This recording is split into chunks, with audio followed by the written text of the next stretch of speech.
Yay! What is up, everyone? Welcome to Ginger Runner Live, episode number 342. Fun show tonight with a guest that long overdue. Long time coming. Long time coming. Yeah. Tyler Green out of the Pacific Northwest, Portland to be specific, is on the show tonight. I'm so excited to talk to Tyler, especially after this last weekend at Black Canyon 100K, just destroying the whole thing, like totally won, golden ticket, Western States, everything. But we have a lot to catch up on, especially after last summer. He just spent so many months just crushing it here in the Pacific Northwest, getting FKTs all over the place, including Mount Rainier. We have talked to Dylan and Caitlin on the show, but we did not get a chance to talk to Tyler. So we're going to talk to him tonight all about that and everything that he's up to and has coming up. So excited about tonight's show. Welcome, everyone, to Ginger Runner Live, episode number 342. Oh, my goodness. Sit back, relax. The show begins now.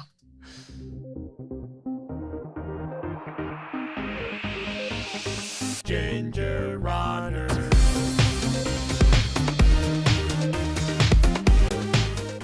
Yay! Yay! What is up, everyone? Sorry. I was early. Yeah, it's okay. I was early. It's okay. Welcome to Ginger Runner Live, episode number 342. Thank you for taking some time out of your busy Mondays to spend a little bit of it with us. We're so excited about tonight's show. We get to talk to a Northwest badass. Anytime we get to bring on a guest from the Northwest, it feels good. There's sort of this Northwest pride. Just when there's so much great talent up here, and there has been for so long. Tons of great talent that I feel like doesn't get talked about enough. It's true.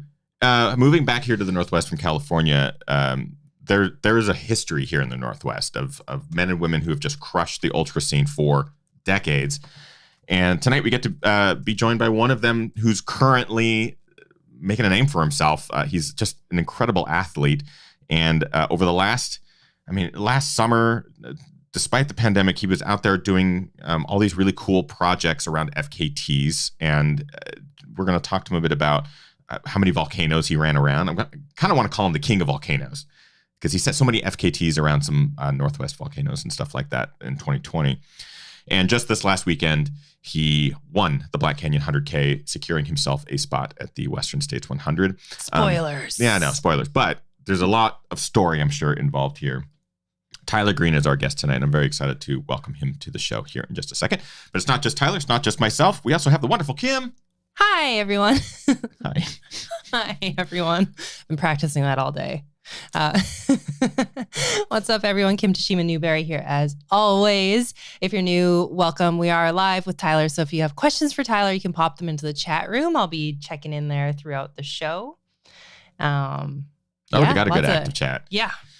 And before, of course, we introduce our guests, we have some individuals that we like to thank at the top of every show, and that is our Patreon crew. We call them the GR crew. They are the reason that we're able to do this show every single Monday live for the last 5+ years. They're the reason that we're able to do reviews, films, document a whole bunch of stuff. It's because of them. So big shout out to our GR crew. Two individuals in particular at that top tier we like to shout out at the beginning of Ginger Runner Live episodes.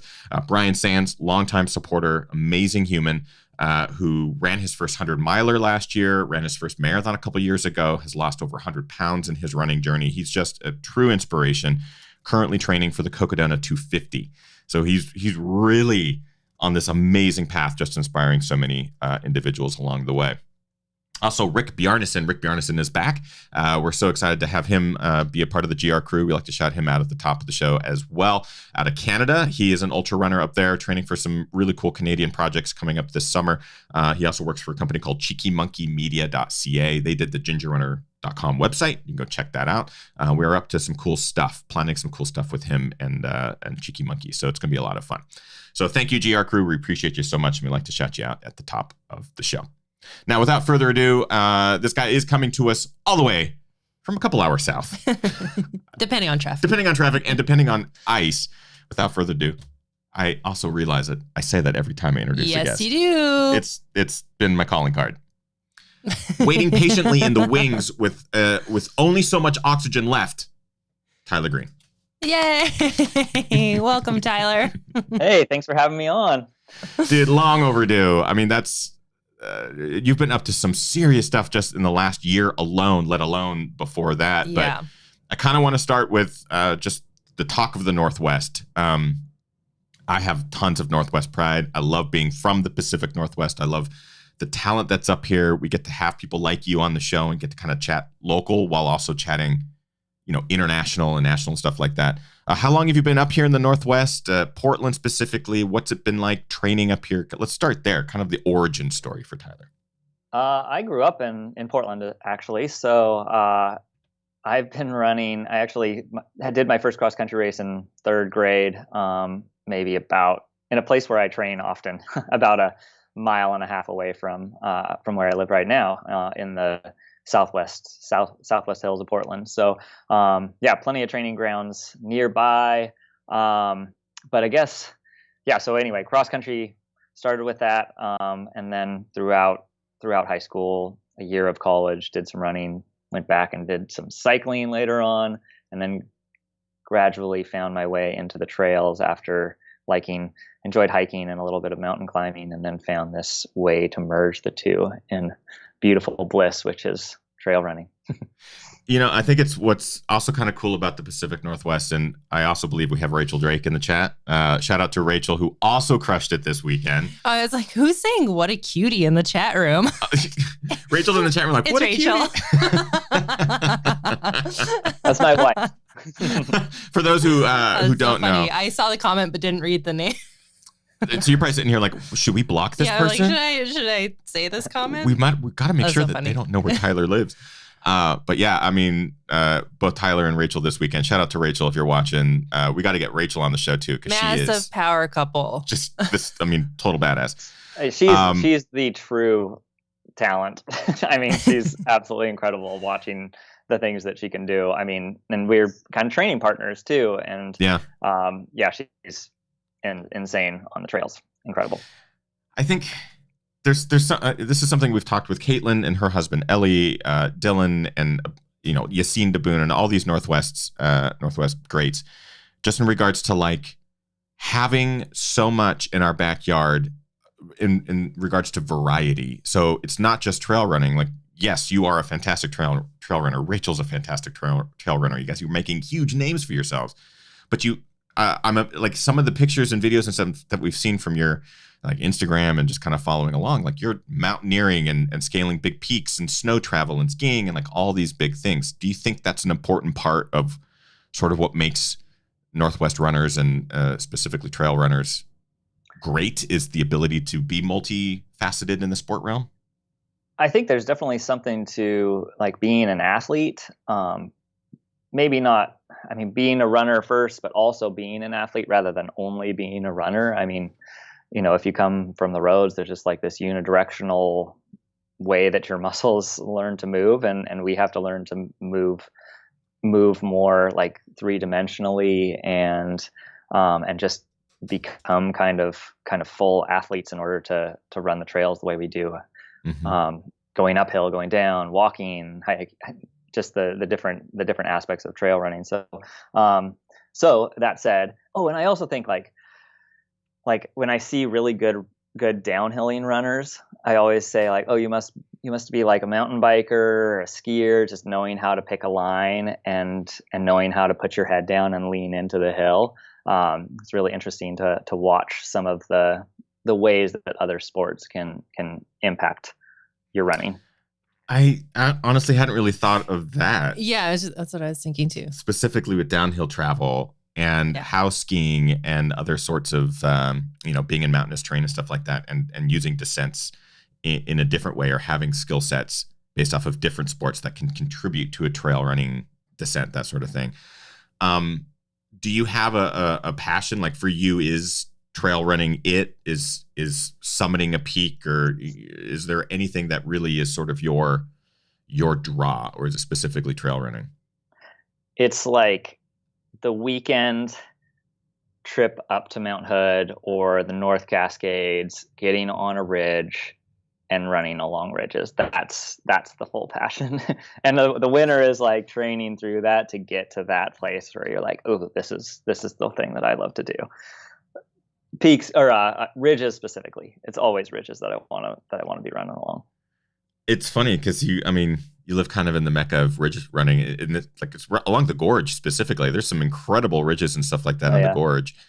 do you find yourself traveling a lot to get to, do you prefer places you visited or places that you have not explored and sort of the excitement of new areas? Because there's so much up here.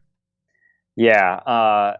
Yeah, it's both. I mean, I like kind of creating a relationship with a trail. Like the Timberline Trail is my absolute favorite. It's kind of started from when I was younger too. So there's like a deep connection to that place, and just love the memories that you create over the years that create like a greater bond with the mountain, with the trail.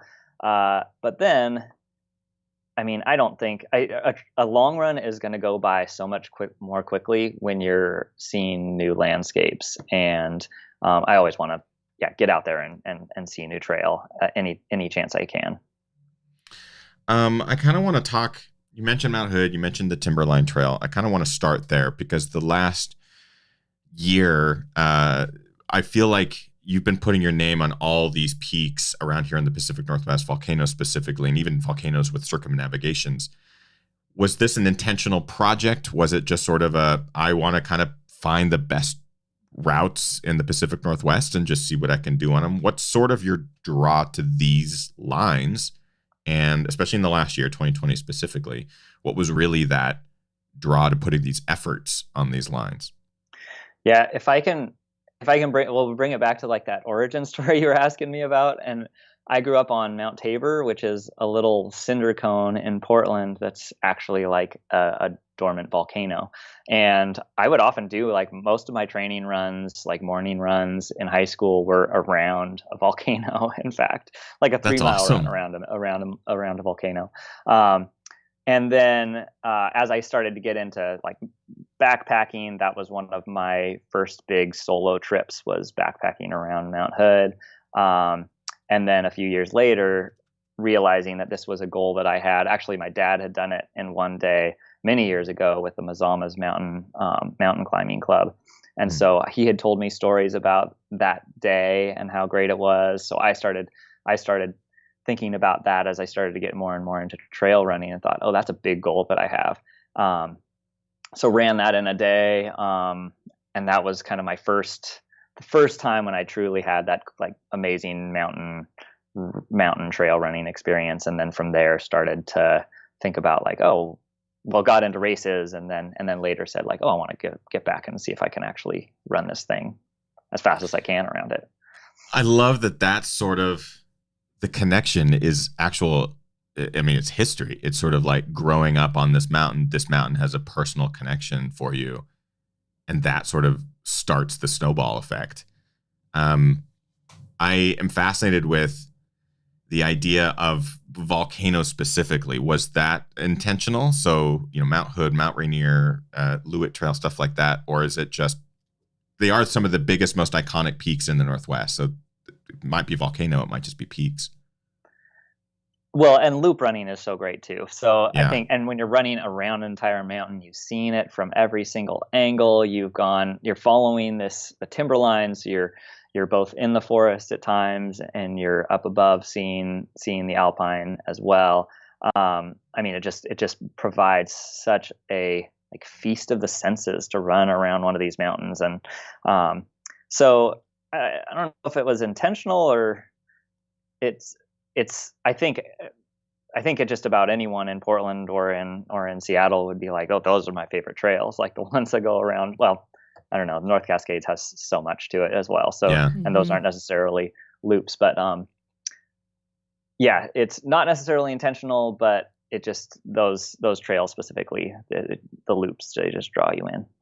That's awesome. Again, we are live with Tyler Green. Kim's been pulling tons of questions. What you got? Yeah, just a reminder, if you guys do have questions, just pop them into the chat room. Great question from Elizabeth in the chat room. Elizabeth says, Tyler, what non-volcano FKT do you think would be the most fun to tackle? Ooh, non-volcano. I'll just say that I'm really interested in the Lost Coast Trail. I want to get down there as soon as I can. Actually, my wife and I were driving down to do it after Chuckanut was canceled, and like as we were driving down, Humboldt County was shut down, had just shut down due to COVID, and so we just stayed in Oregon and ran the Rogue River Trail instead. But it was like this was the in next 2020. day we were about. Yeah, just last year, Wow. or last 1 year ago exactly.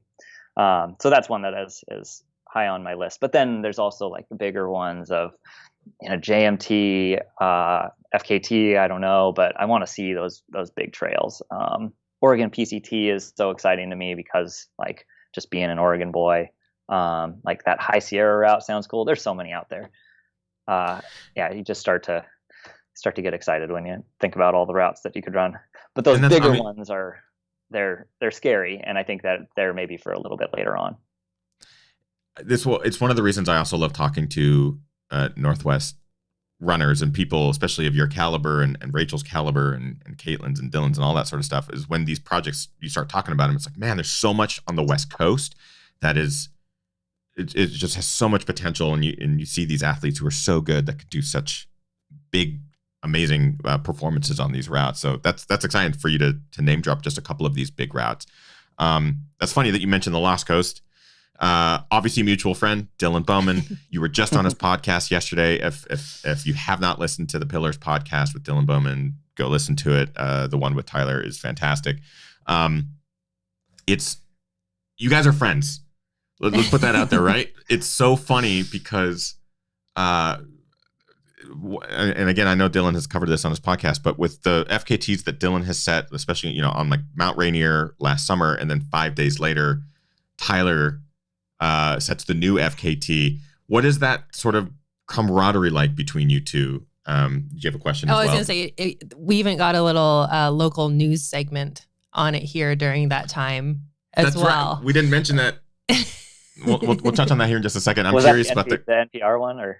No, it was on, was it Evening Magazine or the local news? Yeah, I can't remember if it was on the local news or like Evening It was on one of the King 5 type. Yes, it was a Portland news station's clip was here as well. We just happened to have our TV on and we're like, oh my God. That's Tyler Green. They're talking about FKTs. And like being friends with Dylan. So yeah, I'm curious about the camaraderie, the friendship. We know Dylan's not watching. He's not here. You can say whatever you want. I'm kidding. He might very well be watching. But what is that friendship like, and how can you broach a subject like, hey, I'm going to go after an FKT that you just set. I hope that's cool. Like, how does that work?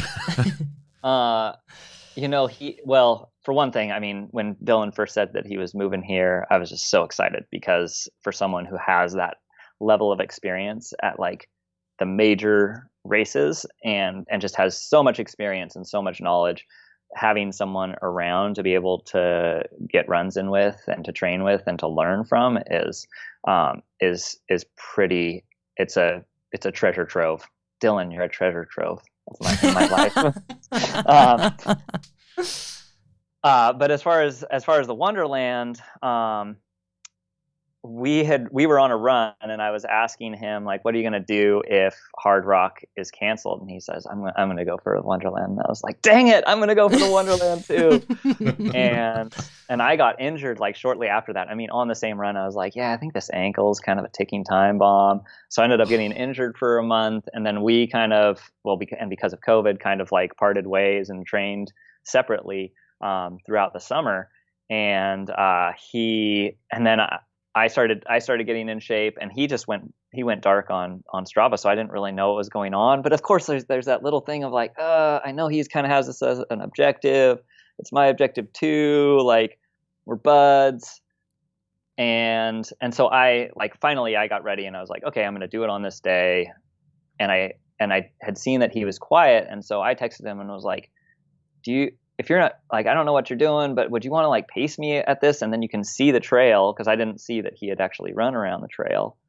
Then you can see the trail, and then you can go and break my record. I mean, that's getting a little premature, but like maybe if I were to break it, then you could have the experience and then break it after me. And he's like, dude, I'm doing it 5 days before you. I was like, oh, okay.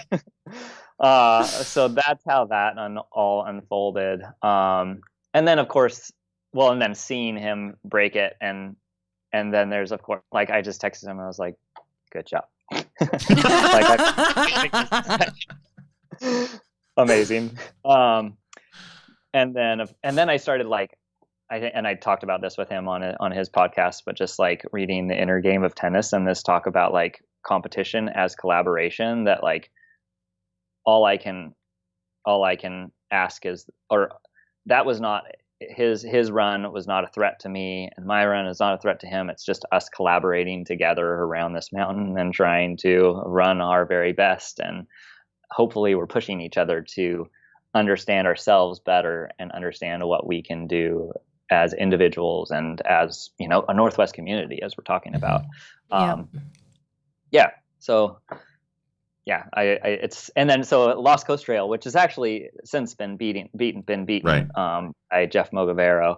And actually with Jeff, I ran into him, and he said, "Oh, I can tell you everything about it. You know, like we're all kind of open books about it." And I like that about it, that, you know, announcing your FKT and saying, "I'm going to go after this," like giving the, like, just the proper, like, "Hey, I just want to say that I really respect the work that you've put out on that trail. I'm going to go for it. We'll see what happens." I like that piece of the FKT culture, and that I can experience that with Dylan too.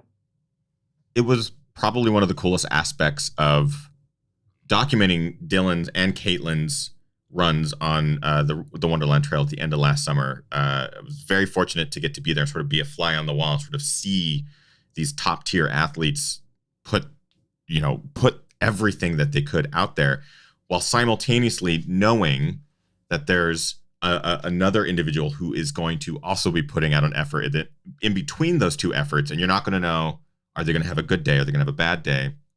And sort of being a part of that as an outsider and like witnessing the sportsmanship, despite you guys, you weren't up for Dylan's attempt and Dylan wasn't up for your attempt a few days later, but just knowing that you two had communicated, and it was sort of like Dylan saying, I gotta put it all out there, because if I don't, Tyler will, and Tyler will do this incredible thing. And it's sort of this amazing seeing Dylan put everything he had into it, and seeing you, or hearing you put everything you had into it, and knowing that you guys are still friends after. And I can only imagine just the thought of, like, is Dylan going to go for it again? And then if he does Tyler go for it again? Is there going to be a third person that comes in? I don't know.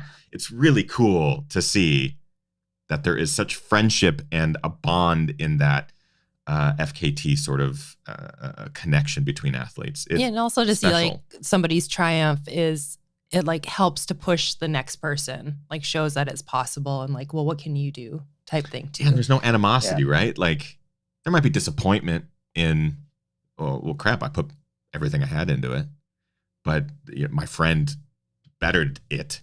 So there might be disappointment, but there's still this friendship and camaraderie. And I think it's fantastic.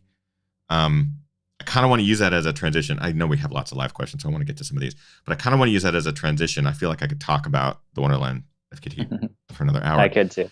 I get it. In regards to FKT versus racing, because Black Canyon is a completely different experience. We have a lot of questions in regards to Black Canyon from this last weekend. I want to first point out that you're actually our first guest since the start of the pandemic that we've had on. Oh, wow.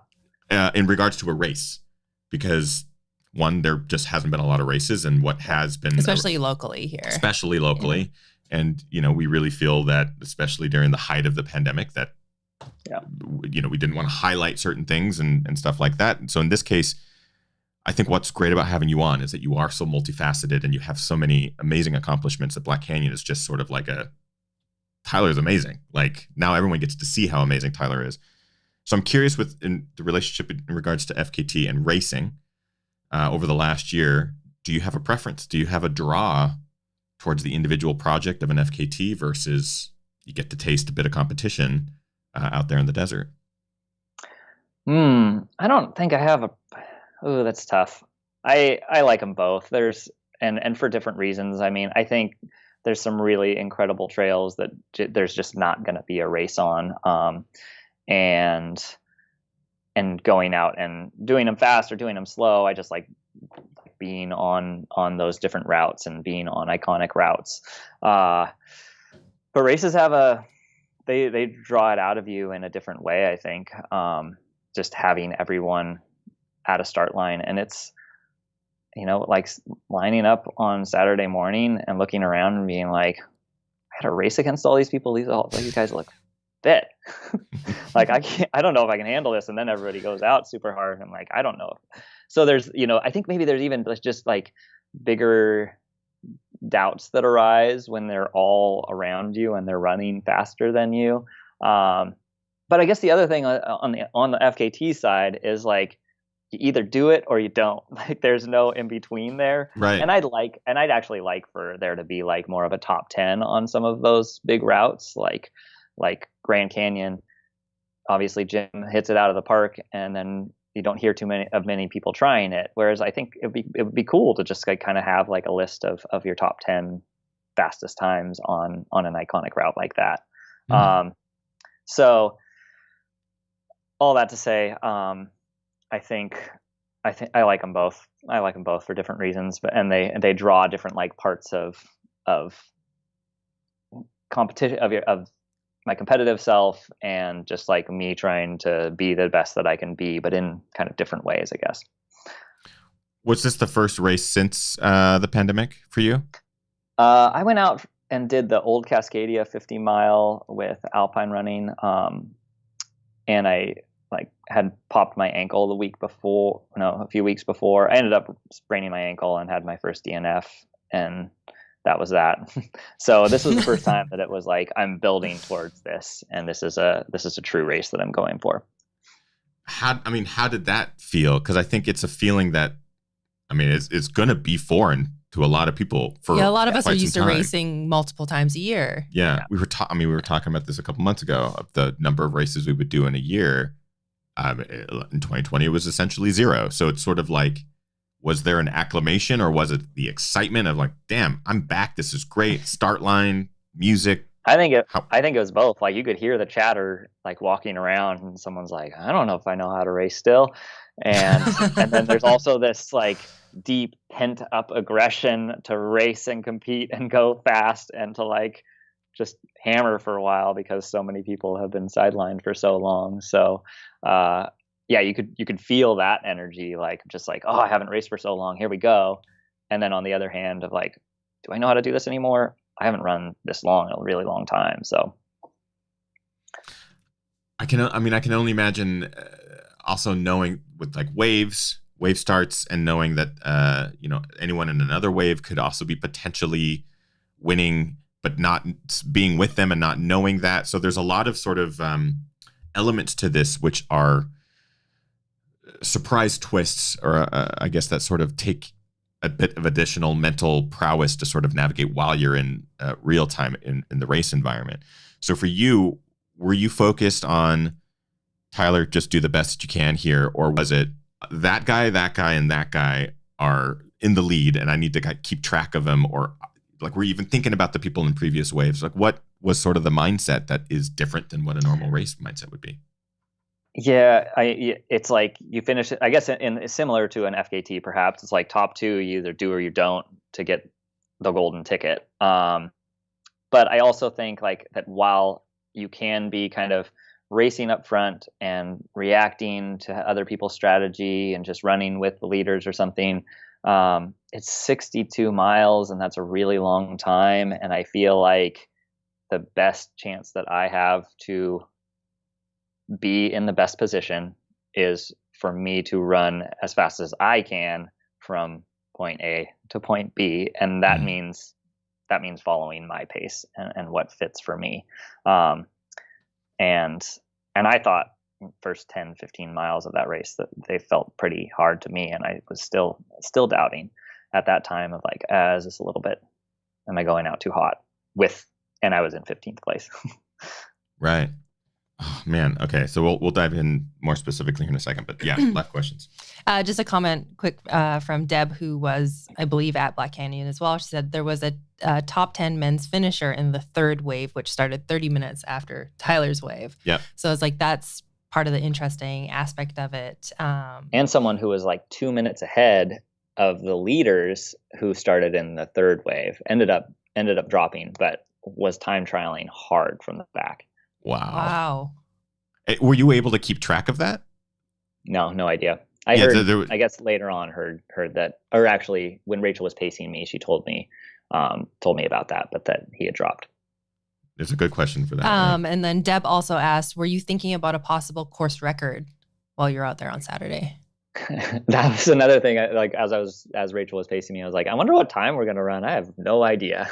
But I did have like written on my wrist, Hayden Hawks's splits from the year before. But I'd also done some research on just how he felt on that day. And it looked like he went out, or maybe didn't go out too hard, but had a hard second half or second third, or it's not second third, but third. Last third. There we go. Math. I mean, math during a race is impossible. Math just in my life is just always impossible. So I am also pretty curious about just the preparation for this event, because you have a big summer last summer. You have the Wonderland FKT. You have big efforts of mileage beyond 62 miles, but outside of a race environment and outside of like a hot climate. Was it hot? I mean, for Northwesterner, you came home through an ice storm. So was it hot? I was wearing a tank top. That's it? Yeah, maybe some just a tank top. So was it difficult to sort of prepare for this event? Was there anything that you had to incorporate into your training regimen that was different than maybe you would have in the past, to sort of mentally prepare you, physically prepare you for this race effort against a bunch of incredibly talented athletes that maybe you hadn't towed the line with against? Yeah, knowing that you have to run, I guess based on the statistics of the course, 6,000 feet of descent, 45 or so 100 feet of climbing. Looking at those numbers, it's like I probably have to run this entire thing. I think shifting to Western States training, I'll probably hike most of the climbs around my neighborhood, because you need to train your hiking legs. But for training for Black Canyons, I got to run everything. So I just kind of have that in mind of like, I'm going to run everything I've got, or every trail that, not absolutely every trail. I mean, there's plenty of times that we were in the gorge. It's just too steep and there's no need for that. But for the most part, running pretty much everything. I think that was a big piece of it. Looking forward to Western States, because this is a golden ticket race. You got yourself a golden ticket by winning the thing outright. You are guaranteed a slot at Western States 100. So in this case, I'm assuming you're familiar with Western States. I feel like Have you heard of it? Have you heard of it? I heard of it. Ran it 2 years ago. Was that your primary focus at Black Canyon here? Was it to show up, get the ticket, get back to States? Yeah. I talked with my coach and we just kind of said, I don't know for sure. I don't know what I'll do if I were to get the ticket, because like I also have all these like other races that I'd like to run, and you only have so many races that you can do in a year, and I'd like to see a lot of other things. But it's also like, yeah, you got to go for it, and you don't know when you're gonna have another chance to go to Western States, so go for it. Yeah, I mean I loved that. I loved the experience of being there a year and a half ago, and just can't wait to get back on that trail again. I mean, I guess this is something also a new level to all of this, and kind of what I mentioned is that you're the first guest that we've had on in the last year that's because of a race performance, but obviously for many reasons we're having you on tonight. So even just talking about races feels a bit foreign on this side of the mic, like even talking about race performance and race anxiety and like the competition and stuff like that. With Western States, it's a whole other conversation of, this is the biggest stage in the United States as far as racing is concerned at the 100-mile distance. And has there been chatter of like, is Western States going to happen this year?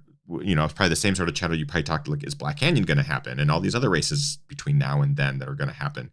It's the extra element of the unknown. The unknown that we've just been dealing with for the last year. So are you going into it with I have to treat it as though it's happening? Or are you going into it like, we'll see? I guess how do you wrap your brain around that? That's the lesson of the last year, is to hold everything like open palmed. It can be taken away from you very quickly. And that's what Flat Canyon was too. I mean, we had freezing rain the night before, or the night before we were going to leave, and I thought, who knows if we'll be able to get into the airport, if our flight's going to go. If it doesn't happen, I guess it just won't happen, and we'll do something else. I mean, not that there wouldn't be disappointment there. And I think Right. the same thing with Western states is that I think people will do their darndest to put that on and put it on safely. I think there was some chatter around the race this weekend of just like, is Canyons going to happen? Lake Sonoma just canceled as well, so so there's kind of like what's going to happen, like what's happening with California races specifically. Right. You don't know, but maybe just get ready for a plan B too. I mean, you're right. It's like the last year, it just has taught us all that, like, having to just postpone Tiger Claw ourselves is sort of like we had the hope that it would happen in May, and there comes a point when you just go, it can't. We got to move it. And writing that email is really difficult, and I know for the runners, it's even more difficult. Knowing that you had this calendar item and it's got to move. So I'm excited. It's exciting to see things happen that haven't happened in a long time, like a race. Yeah. And being able to talk to someone who went out there and just performed flawlessly. I mean, it was amazing to watch, and the fact we got to watch was a really cool thing as well this year. Was there a moment for you in this race that felt, did you hit any lows? Did you have any major hiccups, or did you have any moments where you're going, oh man, this is it. It's not happening today? Or were you able to hold on the whole time? I feel like my training has just been pretty solid, and so just had like kind of this well of confidence to really be able to draw from. And that's like, I think, as you race more, you just kind of like unlock a little key. You get these little keys, and you just unlock this like, oh, I got a new understanding of what I can do in this sort of environment. And so with that, I felt pretty good the whole day. Of course, you're going through like little nutritional highs and lows. The few times that I got pretty close to going dry with my water bottle, but knew like, okay, if I'm just going to sip really, really lightly and get to the next aid station, get what I need, and continue to go. So for the most part, it was pretty even. It just felt pretty good. And was it the same? This is what I was really curious about too, in regards to the Rainier FKT. Was it the same sort of experience there? Were there lows? Because that's obviously very remote. That probably had a whole variety of weather and terrain issues. Was there lows during that, or was it just like solid Tyler all day? Yeah, there were definitely some lower lows there. That's just a long time to be going. And those final big climbs, I mean, that climb out of the Carbon River and along the Carbon Glacier, I mean, that's just the longest. I don't know if I've ever climbed that for that long of a time ever in my life. And in the middle of a really big effort, that really knocked me down. Never any like, I'm stopping, I'm putting my hands on my knees, I've got to collect myself or anything like that. Like, still going, which is sometimes all you can ask for. And you just keep kind of putting your head down and grinding and squeezing out the pace you're able to squeeze out in the moment. Of course, we have lots of live questions here, so maybe we get to a couple of those and kind of wrap up the Black Canyon conversation, and then we'll move into our after show. Yeah. Shoe question. Cody asked, curious what Nike shoes Tyler was rocking at Black Canyon. Yeah, I used the Wild Horse 6s. So great traction, good underfoot protection. I used them in the Wonderland as well, and they didn't give me any issues. So that was kind of my main reason for using them, is just like, what this shoe worked over 93 miles. It's going to work over 62. So that's what I ended up using. Yeah. And another question from Deb. Deb was asking if you had the awareness that there was a live feed showing the progress along the entire race. And if so, did it affect your performance at all? No, I was just excited that when Rachel picked me up to pace me in, she's like, here's all the people that are watching this and are excited for you. And that's pretty cool. And it's just like, I mean, that carries you along, just feeling like you're representing the athletes that I coach, my family, like my close running friends, and then also like the Portland community and the Northwest community, like feeling like you're carrying that along. And I just am so grateful for what Aravaipa put on through that live stream, because it's so good for our sport to have that sort of exposure. I had an email come through from work from someone who works in our business office and watched it with her son, who's a high school cross country runner. And I was just like, that's amazing. Like a high schooler is getting exposed to this sport, and now they're gonna know about Western States. They're gonna know about these races and know that that's an option for them if they want to continue to run in a different way. It's not just the collegiate option that they have to go to. Yeah, it was transformative in the way that utilizing technology in an advantageous way to bring a community together to watch something like this play out is something that we only have really experienced on a high budget level from some of the biggest events that happen to have that sort of budget. So to see what the team, specifically Jamil, just really put that together, what he was able to do on a fraction of that budget, and entertained all of us for a dozen hours on Saturday, which is great. It's really cool. And I can only imagine the doors that opens for young people coming to the sport, being able to watch suffering for 12 hours, go like, well, I want to do that. There was something I was going to touch on. Oh, and you touched on this, having the supportive community, and Rachel being able to say, this person's watching you, this person's watching you, this person, tells you to go faster, that sort of thing. How important is it to have a support system like that? If there's one thing that I feel like I really get from, this is the first time that we've, I guess, sort of met, other than in just passing, but long overdue. Long overdue.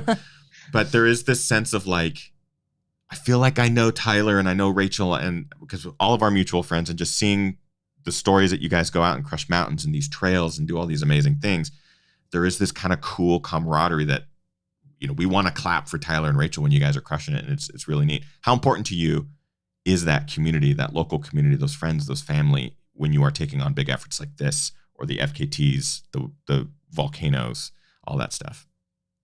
I think about like my buddy Jordan Carey. He just like carries me along, and he just like jumps at every opportunity to crew me. And like being able to feel like it's not just me running, like I'm running for my crew, I'm running for like Rachel and I, like it's always like this greater representation than just me. And so of course, I mean, it's a huge part of my hopes in running is that I can kind of carry along others with me, and that we can all be part of this greater team to get a run done. And I mean, that's what's so exciting about like Western States, is like pulling this team together of friends and family, and being able to cross over the Sierras and into Auburn like together, and finish on the track like as one. That's awesome. Maybe one last live question, and then we'll get into our Quickie question quiz. This is another FKT related question from Nathaniel in the chat room. Nathaniel asked, Tyler, you've called your Timberline, Lewitt, and Wonderland Trail FKTs the trifecta. What makes them that? Also, they are 30, 41, and 93 miles respectively. Which was the most challenging, and why? Oh, there's a lot to that. I guess the trifecta, I mean, there's other circumnavs, like there's the Three Sisters circumnav, there's one that goes around, there's around the mountain trail that goes around Adams, but those three are the ones that like actually connect all the way through. And I don't think there are any others, and they have like, that's the name of the trail that goes all the way around. So I feel like those are the three that just kind of like rise to the surface. And then the most challenging, just the distance of Wonderland makes it just I humbly declare that Mount Rainier is a bigger and badder mountain than Mount Hood, even though there's a little bit of a rivalry between Oregon and Washington. He said it. It's official. You heard it here first. Change the Wikipedia. Change everything. I mean, they're both gorgeous mountains. It's crazy how you can see each from the peak of each. I know this because I've been to the top of both. That's well, not and what I love about it too, though, is looking at those three mountains and seeing the ways that they have like these weird similarities, like on each side, and the way that the trails, like you go to the west side of the mountain and you're like going deep into in and out of these canyons, and you go to the east side and it's all like moonscape, and you go to the south side and there's always like a lodge, or that's where where like kind of everybody congregates. It's just weird the way that each mountain somehow like is a picture, or not a picture, but like mirrors the other ones. I hadn't really thought of that. I can picture the terrain being that way in the sense of, you know, the eastern Cascades looks and feels a certain way from the western side of the Cascades, but I hadn't really compared the volcanoes together. I've really only spent most of my time at Rainier. So Hood, I think we've been to twice, 3 times a lady, and then Mount St. Helens. I've never been to Mount St. Helens. Oh, there never, you go. Never. Even though it erupted like right when I was born. So that's a cool story. And that's how you were born. My brother as well. He was born 5 days after the eruption. Really? Yeah. Am I your brother? In Portland. Oh, you were born in Portland. I was born in Portland. Oh my God. Are you his brother? My last name originally was New Green. Uh-huh. Now it's New. Oh. Okay, yeah. Kim's fed up. Hilarious. Kim's like, hilarious, Ethan. Cool tangent. Tyler, this has been an awesome conversation. We're just so thankful to have you on the show finally. I know that there's so much more we could talk about in regards to like just Rainier. I want to get you, Dylan, and Caitlin on the show and just really like get into it. Even bring Rachel on and just have a really fun sort of like. We do want to get Rachel on regardless. So. Rachel, we know you're watching. We want to get you on too. She's a fun one to talk to. We do it a lot. That's super exciting. We've been excited to get her on too. So, but before we move into our after show with Tyler Green, and maybe talk a little bit more about some of that FKT stuff, we do have a segment on this show, Tyler. It's called the Quickie Question Quiz. It's very easy. It is basically a series of rapid fire questions that we ask. All you got to do is answer with the quickest first thing that comes to your brain. You let me know when you're ready. Just give me a thumbs up and we'll dive on in. Okay. I'm ready. Very first race. Cross-country race at Gilbert Park, a mile away. Favorite place to run currently? Timberline Trail. Road or trails? Trails. Bucket list race or FKT? UTMB, followed closely by Diagonal de Fou. That one just has like, I'm so interested in that. We don't talk about that race enough. It looks terrifying. It's so much. It never comes up. Yeah, it never really comes up. Favorite running movie? I mean, Pre comes up, but I don't know why. Endurance by with Haile Gebrselassie. That's a great one. Guilty pleasure TV show? I don't think I have one. I only watch the very best. No, I don't know. That's probably a deeper look into my mind than like I'm very like snooty about what TV I'm going. That might be the best answer to that question that we've had. I'm just waiting for Rachel to like answer something in the chat room. She's been watching Top Model, and I'm just rolling my eyes over and over while you're watching The Bachelor, right? Bachelor, and then I'm very snooty, like reading my book. Favorite pre-race or pre-FKT meal? So what do you eat before you take on a big effort? Trail butter or trail butter on a banana, and then just maybe some like oatmeal. Usually, like you can pour some. I just like use the packet, pour a little hot water inside the packet, and like squirt it into my mouth like a gel. I've never heard that technique. Like the little paper pouches? Oh yeah, you can use that as you can just eat it. We'll right get out you of the some at packet. the store Yeah. tomorrow. Please get some. That'd be great. I got to practice this. Favorite post-race meal? So what's the first thing you eat after a big effort? Pizza on the bedstand. That's the way to go. You have the whole pizza, you just put it on the bedstand, you go to sleep. When you wake up, you're hungry, you slice. That's what we call night pizza. We call that night pizza. That is a name courtesy of Ben Gibbard. Yeah. We had him on the show.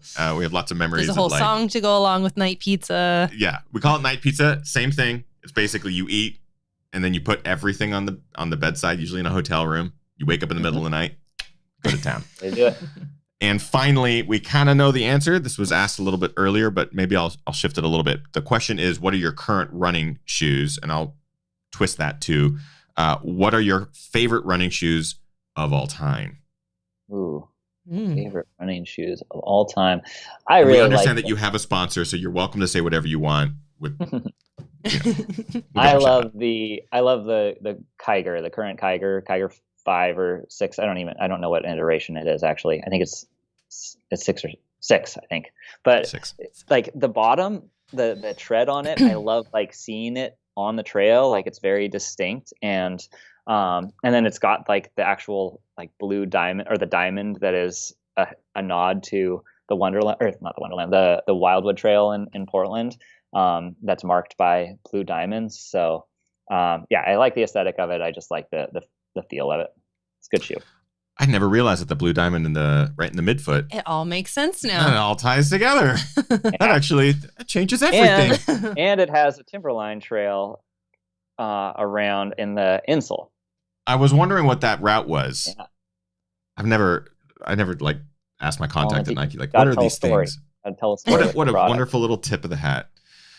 Congratulations, Tyler. You passed the Thank Quickie you so much. Yay! Oh, good. Our guest tonight is Tyler Green, the one and only, who just crushed Black Canyon 100K, got himself a golden ticket, has also established some incredible FKTs on some of the biggest trails here in the Pacific Northwest. Very excited to continue to follow along with what Tyler is up to. And we're going to move this conversation into our after show. We'll do a brief after show with Tyler. But Tyler, can you remind people who are watching live where they can find you on social media, where they can follow along with future adventures, where can they show you the love? Yeah, my wife and I have a website called ultrasidehustle.com. And we occasionally put on a blog there, and you can contact us for coaching inquiries as well. And then Instagram is Narrow Green Arrow, and I'm on Strava as well. I think that's about it. Fantastic. GR crew, you all know what to do. Go show Tyler some love. Really awesome to have him on the show tonight. And that's going to wrap up episode 342. We are going to move into the after show with Tyler for just a brief moment. After shows are accessed through our Patreon. So if you go to patreon.com/thegingernunner, which is right there below Kim's face, you can join us for as little as $2 a month. We also do daily live streams. It's a show called Daily Brew, where we get to talk about all things running, training, life. We had a pipe burst Sometimes in we our house talk yesterday. about a burst water pipe like we did yesterday. So yesterday That was an a adventure. chaotic episode, and you can watch it all live. Well, archived now, but you can join the Patreon and check that out every single day. It's a lot of fun. We do have one last segment at the end of every one of our Ginger Runner Lives, where we get to recognize members of the community. We call it our GR Crew Member of the Week. It goes out to an individual who just crushed it out there, took on a new goal or a new challenge, and did something amazing. Kim. So this week's GR Crew Member of the Week is a little bit different. It's a little bit special. I just want to give a big, healthy shout out to crew member Chris, who is currently getting hip replacement surgery today. He may be out. I don't now? know if he's out of surgery yet, but I just wanted to give a special shout out to Chris. Happy healing. We can't wait to hear an update. Yeah, Chris is a fantastic member of the community and has really inspired many people and brought people together. And this hip resurfacing replacement, it's a big surgery, and we know it means a lot to him to have the crew behind him. So Chris, shout out to you. You are our crew member of the week. You're going to be back up and running before you know it. Excited for you, my friend. And heal fast and heal well. That is it for our main show. Thank you so much, everyone, for tuning in to tonight's Ginger Runner Live. We were going to move right into the after show. Thank you so much. Get out there, train hard, race harder, and party the hardest. Thanks to our guest, Tyler Green. We'll see you guys all next week. Bye-bye. Thanks all.